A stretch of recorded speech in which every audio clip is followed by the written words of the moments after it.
Salam, xoş gördük dostlar. Azərbaycan hakimiyyətinin repressiyaları dayanmaq bilmir. Bir neçə müddət bundan əvvəl həbs edilmiş siyasətçi, politoloq Rövşən Novruzoğlunu həbsxanada qətlə yetiriblər. Bu politoloqu niyə qətlə yetiriblər? Çünki hər zaman Rövşən Novruzoğlu dövlət orqanlarında çalışsa da haqqı, həqiqəti deyən insan olub.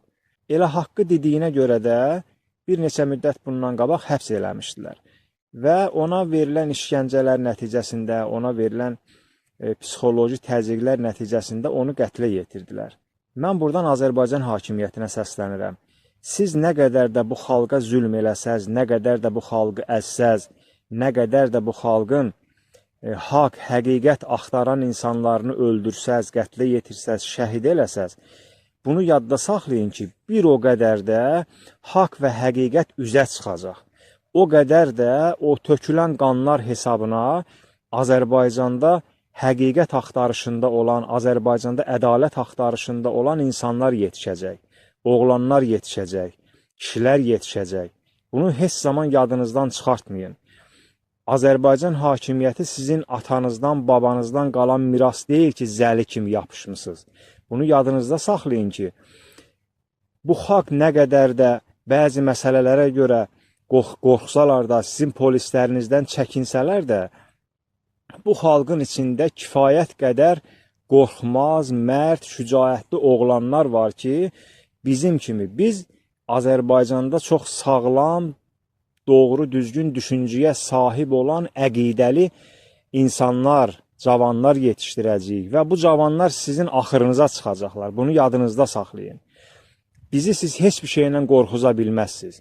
Bizə siz nə edə bilərsiniz? Bizi ancaq öldürə bilərsiniz. Ölüm də bizim üçün ən gözəl bir sonluq ola bilər.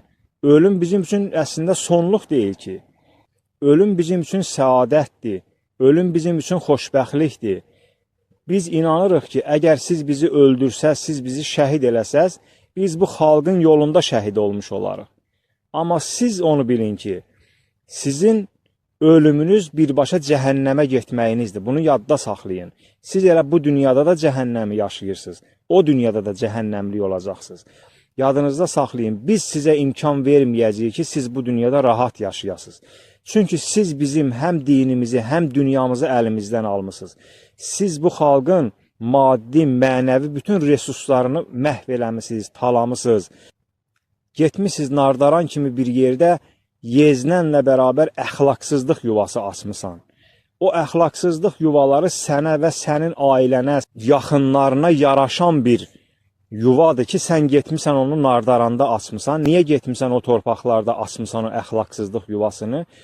O xalqın etnik orada yaşayan Nardaranlıların mənəviyyatını, milli düşüncələrini, mənəvi düşüncələrini məhv eləmək üçün.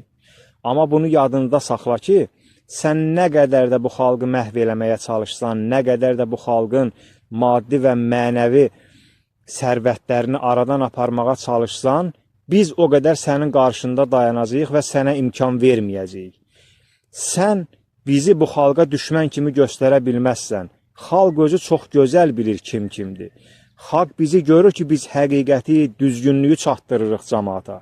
Amma bu xalq eyni zamanda sizin nə qədər xalqdan, cəmiyyətdən uzaq düşdüyünüzü, həm özünüzün, həm sizin düşüncənizin nə qədər bu xalqın düşüncəsindən uzaq bir düşüncə olduğunu xalq çox gözəl görür və bilir. Biz hər zaman bu xalqın arxasında olacağıq. Biz hər zaman canımız bahasına da olsa, qanımız bahasına da olsa, haqqı və həqiqəti bu xalqa çatdıracağıq. Qoymayacağıq sən öz murdar siyasətinlə bu xalqı bir daha alladasan. Sən 30 ilə yaxındır bu cəmaatı alladırsan, bu cəmaatı öz mənafeyinə görə, öz cibinə görə alladırsan və bu cəmaatdan istifadə eləyirsən. Amma biz buna imkan verməyəcəyik. Biz qoymayacağıq sən büyündən sonra rahat nəfəs alasan. Bunu yadında saxla İlham Əliyev.